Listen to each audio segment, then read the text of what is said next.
And honestly, I only expect the roster to grow, as I know Kofi is one of the players I have convinced into playing Joker day one.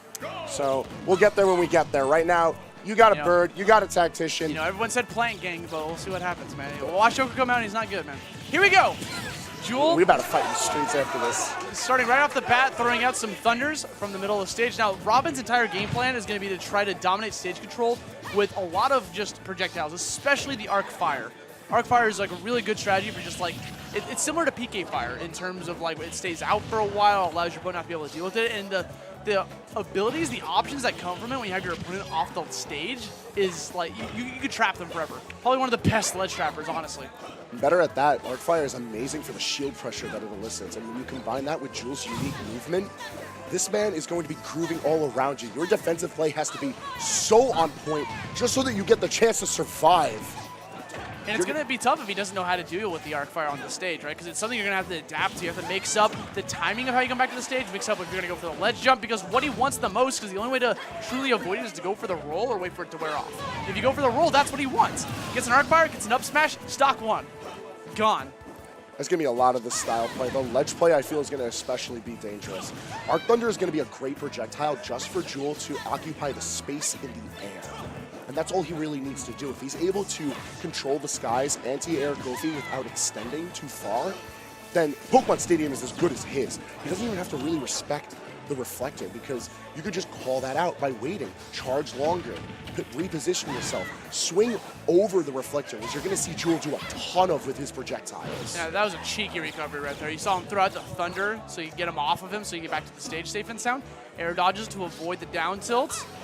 And right in the nick of time, too, as he just got his Elwing tome back. But you're going to get all your tomes back coming off the Angel Plat as we get our tied stock. But Kofi not eating that much percentage in the meantime. One thing I can never sleep on with Juuuuul, man, is his movement. He has some of the crispest movement out there. He's like wave bouncing constantly with all these projectiles. He does it like it's nothing. It just becomes natural. That's the way Robin's meant to move, right? I have definitely not. But nowhere in the books is it written to do this. Both of these men have phenomenal movement with their characters. Kofi taking complete advantage of how well he can use his double jump to control the skies. And just as you mentioned, Juuuul's usage of wave bouncing and his item play is going to be pristine, because he cannot afford to do otherwise. Now he's got him off stage. I was talking about how Juuuuul had like, oh no, did he just gamble it all? Almost got hit by the down smash, brings it back, gets the down air, not enough to get the, I think that was like the sour spot. Sour spot and good DI. It's keeping Juuuuul in here a lot longer. It's also worth noting that Robin's a little bit on the heavier side of the mid-weights. I'll credit to wearing thick robes. Thick robes, lots of books, 2 swords. It's going to weigh a woman down. But now Kofi stealing the lead. This could be a big opening for him. He can just get back down on the stage safe and sound. I was talking about how Juuuuul is really good at ledge trapping, but I feel like Kofi's been doing a phenomenal job to just keeping him off. You know, it's worth noting that both of these players actually excel at very similar traits. It's just that their characters are so vastly different. So you're going to see them operating in different ways, but their movement is great, their pressure game is fantastic. They're going to mix up how they're recovering, so you can't even take advantage of how linear the recovery of Falco or Robin is.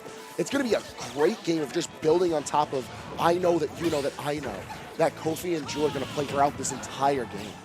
Now, I recognize that Kofi went for the jab on that tech read right there. I think he just wanted to play it safe because he didn't know if it was actually going to happen or not, because an up smash could have potentially been something big. There we go, Juuuuul bringing it back. The Levin Sword being destructive in the air. It's essentially a smash attack mid-air. Thing is strong, doesn't even care. Gets the confirm, confirms him into the back air. Your boy Kofi taking away game 1. Listen, man, they're both my boys. It's a heartbreaker to see one of these guys gotta go, but someone's got to advance to the fight lane. And honestly, if there was anyone to really represent the strength of New York, I would rather it be one of these guys. Juuuuul doing a fantastic job of repping the city. Kofi becoming one of the leading heads of the island. The new guard to rise up and join the ranks of Deploys of Mr. E. And it's so great to see them duking it out this deep in bracket, too. I couldn't be more proud. Yeah, it's a shame that they have to do a team kill, because, you know, Long Island, New York City, they kind of merge a lot, I guess. And of this particular friend group, like, we're always talking and stuff, so it's like, it truly be like that. But hey, Game 2 is bringing us back to Pokemon Stadium 2, and the only thing that I can really root for out of these two is some good, clean play, because that's what we really came here to see for a good show. And if there's anything that you're coming to see when you see Juuuul's Robin, Kofi's Falco, someone's going to get wrecked. Yes. And it's going to be a good show while it happens. Honestly, I mean, that's the name of this tournament. Like, people getting wrecked out here. Now you see him dribbling the 11 sword a bit. Whenever Juuuul's always on point. Whenever he loses a projectile, whether it be the book or the sword usage, because they only have so many uses before they go away. But the second they go away, he knows it. He can easily catch it and capitalize and play a little bit of item play that Kofi's gonna have to respect. And he's actually been doing a great job of trying to avoid it. Feeling a lot more comfortable with the reflector, trying to throw the projectiles right back towards Juuuul. Trying to get point blank and finds himself with between arc fire and 11 sword. See, that's why I didn't like the reflector play, or at least for myself, because it's leaving Kofi so open to trying to fight the projectiles that he doesn't even get a chance to fight Juuuul. And you can see that reflected in the percentages, that now Kofi's starting to rack it up. He's starting to get his pillars going, but only breaking 100% on his first stock. Meanwhile, Juuuul's trying to build up that extra pressure. Oh, that was sick. Okay, I mean, the thing is, he got the jab lock. Then after that, it becomes like a tech move where you're going to go. So you almost had the follow-up. That was disgusting. How did he know? I didn't even know Robin's jam can do that. Oh, yeah. I don't even know if Juuuul knew that he can do that. He probably would have followed that up with down smash. He definitely was just like, what's happening? Speaking of down smash, yeah. Puts him off stage. It immediately traps him into the roll. This is exactly what he wants. He's in that prime position to force him to land right in front of him. Up airs. He's out of jumps. And L1 got buffed in the previous game, goes way farther. Good. It's such a good recovery now. It's directional. It's a much larger boost on the second jump. And even though it has less uses, generally speaking, that's actually better because it's going to recharge itself a little bit quicker. Okay. And you're going to see Jill have the tome to use if he gets there. I mean, the thing is, he saw Juuuul pushing a button, just went right off stage and spiked him. I mean, that's what you got to do. And L1 pushed him off? Yeah, man, that's still a projectile. It technically is wind, so it has a wind box. Yeah, the wind beneath his so wings. Crazy. Gotta give him a whoosh. I know, that's nuts. I mean, it's technically wind. It's L wind. It has a wind box. It's just magical wind. What more do you want out of him, man? We'll take it. He's got to get back to the stage somehow, and it's still a projectile. He's still edge guarding with it. It's still an even fight at the end of all of that. It's been a very quirky game, too, out of both of these players, but nonetheless, they're still keeping things at a dead even. It's still a ton of ledge play. It's still a ton of pressure. Just both players staying on top of each other, being very smart with their movement. Sure, the method has changed, but it's all the same. And he's lost his arc fire now, so trying to dribble with the book. You saw Kofi chilling below the platform, so he couldn't capitalize with the dribble. Potential spike. Didn't even want to try to go for the two-frame, just wants to set up for the trap afterwards instead. And he's hungry for that down tilt this time around. Trying to mix him up. Down tilt would set up into a back air, I believe. At the percentages that we're climbing at, I think even up air could start to threaten kill. Okay, just get Falco Phantasm away for potential danger. Caught between the arc fires. It's not a bad position. Calls out the jump again. Comes up with 11 sword forward air. Juuuul putting a point on the board in this race to 3. Special appearance by Crom. There he is. That's James right there. He's waiting for him. Let's go, James. I'll show you James waiting for him, man. Ah, man, James winning winner's side. This is still a loser's side match. One stays, one goes. We don't even know for how long that's going to last. Just as a note for those trying to follow the bracket at home, following us live with the stream here on House of 3000, Dark Wizzy 3-1 over Jackal. So you've got your Mario versus Crom waiting for you in winner's side. They even got rid of the Wolf. They even got rid of the Wolf. Top 8. Your top winner's 8. Side. Your Mario. Expectations mean nothing in this meta. It's Mario, Bowser, Crom, and a Pokemon trainer? Well, where's my Palutena? Where's my Wolf? Hey, she's... I'm excited. This will be hype. Hold on. Palu's still alive with Nairo. If Jackal beats Nairo, then your hopes and dreams die right there. And Dabuz. Although Dabuz doesn't really use Palutena as much anymore, but hey, she's still alive. Still alive. We still believe out here. Just like these two competitors, man. Game 3, 1-1. Let's get it. Take a quick moment to appreciate House Preview. This is actually one of the best songs they added. It's like The Roost, but better. This situation. Is he dead? Check his life pulse. Check his life pulse, dog. I don't know. That was definitely just like, what are you going to do? There are better places to take a nap than here. That was quick draw McGraw. Just waiting for him to pull the trigger. There we go. And again, you got Kofi getting pressured so much by Kofi. That's what he has to do. He has to get right in there and apply this corner pressure. Don't allow Robin to set up his traps that he wants to set up. Smashville is such a good stage for Falco as well, just because a lot of the play becomes, let me control the ledge. All right, let me safely combo you because I can control the center platform so well. He's able to move so freely because of his jumps. Oh, he went for a huge call out with that up smash. Kofi does this from time to time where he'll have brilliant play, and he'll go for this haymaker option that makes no sense. And like 1 in 3 times it'll work. And that back air actually forced out the air dodge, but because of the timing of it, he was able to swing out a second one, so he was effectively dead the second he committed to the air dodge. There we go, runs in, jumps above the arc fire. That down throw is so sick, dude. He just throws him on the ground. Oh, no! Okay, managed to get back. I told you, man, that extra burst of wind that you get out of Elwyn now, it's impressive. It's that good stuff. It gets him back to the stage, clean as can be. But now Kofi is, like, you got back? Here you go, take some percent. Already has him at 102. Looking for potential edge guard, goes for the, how many times is Kofi gonna land a down air on the edge of the stage? Like, how many times are you gonna land that die? Yes, it's gonna spike into the ground. It's very flashy looking, because it sets up for amazing combos afterwards. Here we go, it's 133. Kofi has yet to be touched. Look for that 2-frame again. Hey, there you go. Calls him out with just a forward smash. Like, here you go, man. Like, these tools are just so good to use at the ledge for Robin, just because they occupy so much space. From down smash covering so much ground to forward smash lingering so heavily. And, you know, one thing we haven't highlighted yet in this matchup is the static properties of a lot of the 11 hits and all of the Thunder Tomes. They add just that little bit more hit stun. And that's so important for Juuuuul to be able to move around the map and move around his opponents effectively.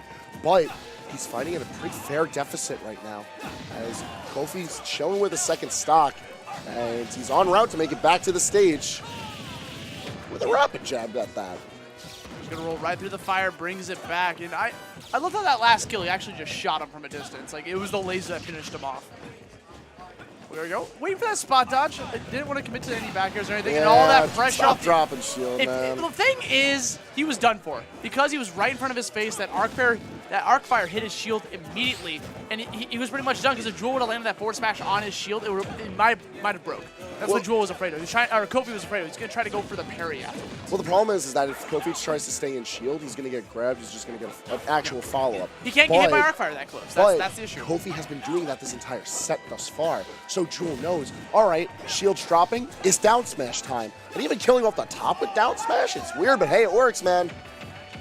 But might be too little too late for this game, as it looks like Kofi's trying to clean up this stock, building up this percentage bit by bit with the lasers.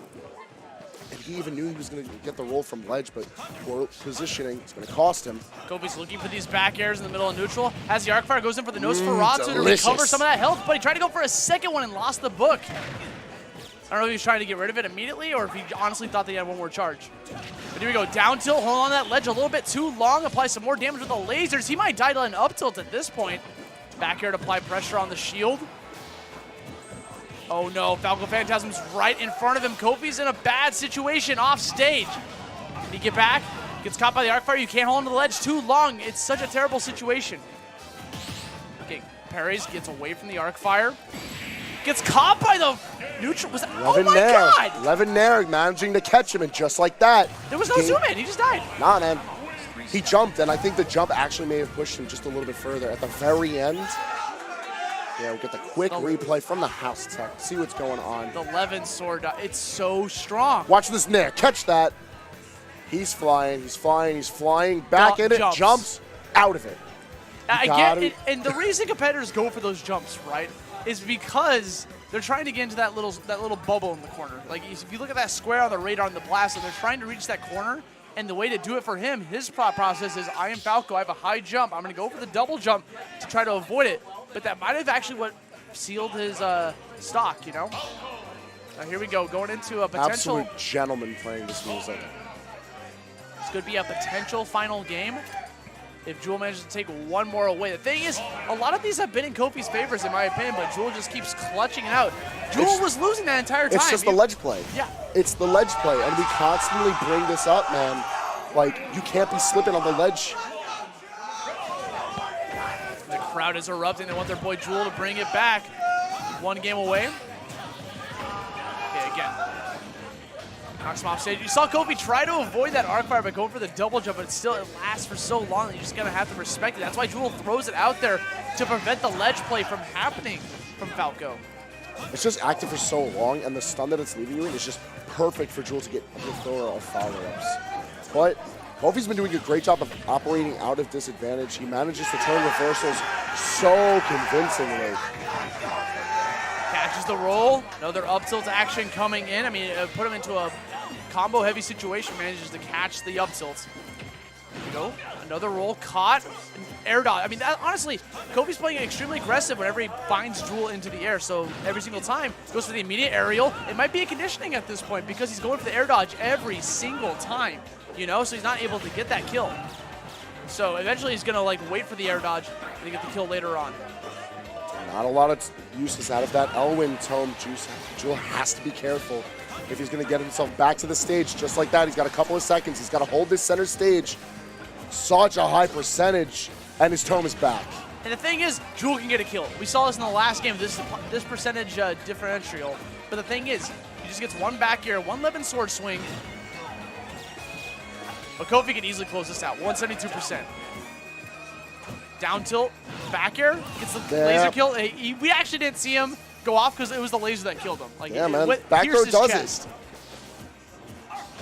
Set that thing to kill. Yep, right there. The second that Arcfire hit his shield, he was back done for. The second that Arcfire hit his shield, he was done for.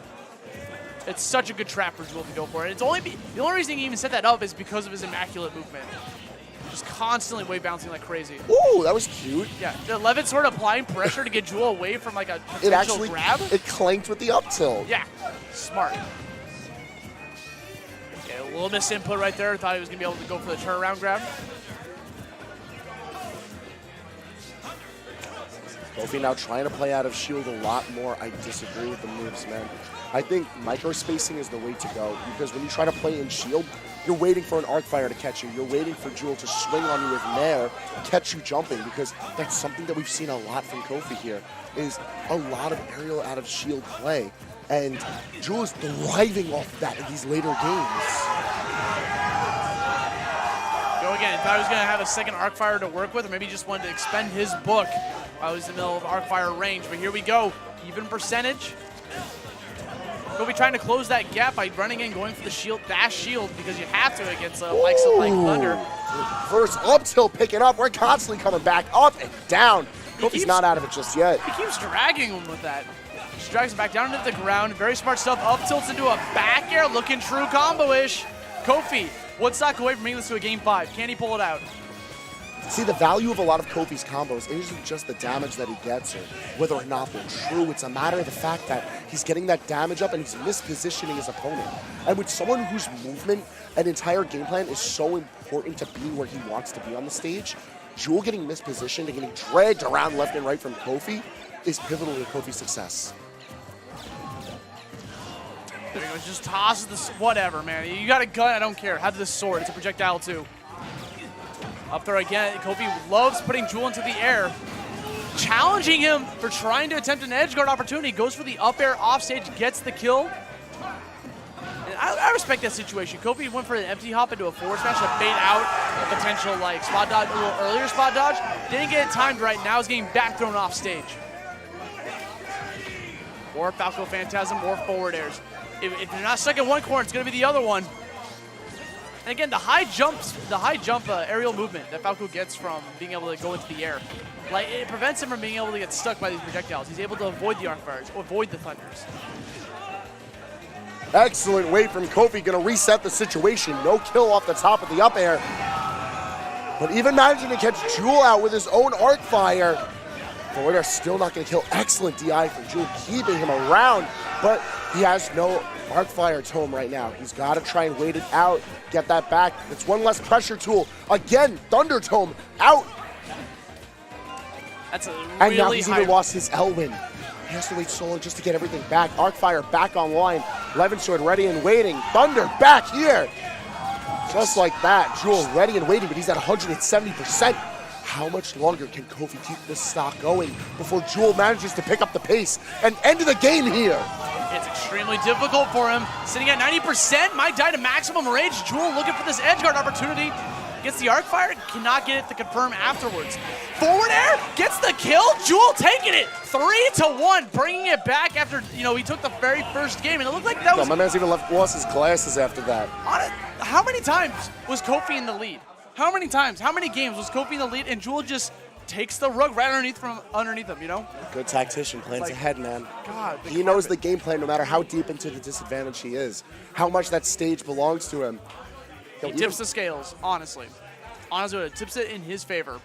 It worked out every time, even as it looked its bleakest. With him running out of all of his resources, he was never down and out. That was like the doofiest hug post set I've ever seen out of either of them. And I'm glad it happened to the both of them. A heartbreaker for Long Island, because Long Island is actually dying out at an alarming rate.